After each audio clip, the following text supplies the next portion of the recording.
Hi friends, நான் உங்கள் ஜெயந்தி செந்தில்குமார். இன்றைக்கி வாழைப்பூ வச்சு ஒரு சூப்பரான ஒரு ஊறுகாய் பார்க்க போகிறோம். அதுக்கு வாழைப்பூ இந்த மாதிரி க்ளீன் பண்ணி கட் பண்ணி வச்சுக்கோங்க. அதுக்கப்புறம் ஒரு பேன் வச்சுக்கோங்க. அதில் கொஞ்சமாக கடுகு ஆட் பண்ணிக்கோங்க. அடுத்தது ஒரு ஸ்பூன் அளவுக்கு வெந்தயம் ஆட் பண்ணிக்கோங்க. இதெல்லாம் கொஞ்சமாக வறுபட்டால் போதும், ரொம்ப வெடித்து அது வர அளவுக்கு வேணாம்.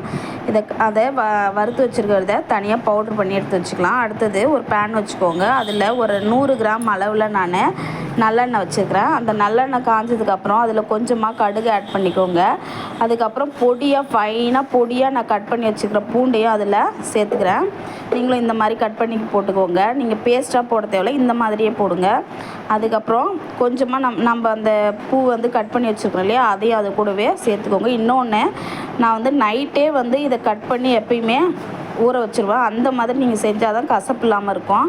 அதுக்கப்புறம் நல்லா வதங்கினதுக்கப்புறம் உப்பு போட்டு நல்லா வதக்கிடுங்க. இந்த மாதிரி நல்லா சுருண்டு வரணும். அதுக்கப்புறம் ஒரு 2 ஸ்பூன் அளவுக்கு நான் அதில் கார மிளகாய் போட்டுக்கிறேன், மிளகாய் பொடி. அடுத்து மஞ்சள் பொடி, கொஞ்சமாக பெருங்காயத்தூள் போட்டிருக்கேன். இது எல்லாத்தையும் சேர்த்து வதக்கிட்டு அந்த பொடி பண்ணி வச்சுருக்கோம் இல்லையா, அதையும் அதில் கூட சேர்த்துக்கோங்க. இதை எல்லாத்தையும் நல்லா ஒன்றா கலந்து கலந்து விட்டுருங்க. இந்த மாதிரி சேர்ந்து வரணும். இதுக்கப்புறம் நம்ம சிம்மில் வச்சு தான் அதை கலரி விடணும். ஏன்னா அப்புறம் அடி பிடிச்சிச்சின்னா வீணாயிடும். அதுக்கப்புறம் புளி கரைச்சி வச்சுருக்குறோம். அந்த புளியை நம்ம அது கூட சேர்த்துக்கலாம். இது எல்லாம் சேர்ந்து ஒரு கிரேவி ஸ்டேஜுக்கு இந்த மாதிரி வந்துடும்.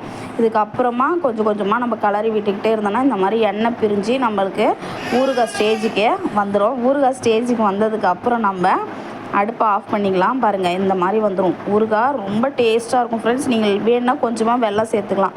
நான் வெல்லம்லாம் சேர்க்கல, நீங்கள் வேணுன்னா சேர்த்துக்கலாம். பாருங்கள் ஃப்ரெண்ட்ஸ், இதை நம்ம சாப்பாட்டுக்கு போட்டு சாப்பிட்டுக்கலாம். இட்லி, தோசை, சப்பாத்தி, இது எல்லாத்துக்கும் நம்ம இதை ட்ரை பண்ணலாம் ஃப்ரெண்ட்ஸ். ரொம்ப சூப்பராக இருக்கும். நீங்களும் ட்ரை பண்ணுங்கள். ட்ரை பண்ணி பார்த்துட்டு ஷேர் பண்ணுங்கள், கமெண்ட் பண்ணுங்கள், சப்ஸ்கிரைப் பண்ணுங்கள். கண்டிப்பாக நீங்கள் இதை ட்ரை பண்ணி பார்க்கணும் ஃப்ரெண்ட்ஸ். தேங்க்யூ.